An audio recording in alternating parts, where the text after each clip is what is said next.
YouTube ঘোষিত shutdown কর্মসূচি আপাতত স্থগিত করা হলো। গত 20/9/2025 তারিখে রাজশাহী বিশ্ববিদ্যালয়ে কতিপয় সন্ত্রাসী শিক্ষার্থী কর্তৃক শিক্ষক কর্মকর্তা কর্মচারী শারীরিকভাবে লাঞ্ছিত হওয়ায় ইউটিউব ঘোষিত 21/9/2025 থেকে কমপ্লিট শাটডাউন কর্মসূচি চলছিল।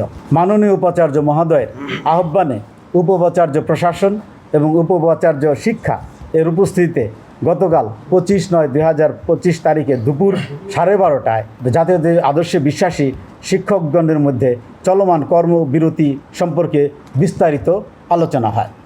মাননীয় উপাচার্য মহোদয় দ্রুত সময়ের মধ্যে এই সকল সন্ত্রাসীদের দৃশ্যমান সব মশার বিরুদ্ধে সুরক্ষা দিতে এলো বসুন্ধরা এক্সট্রিম অ্যারোসল। মশার বিরুদ্ধে এক্সট্রিম সুরক্ষা।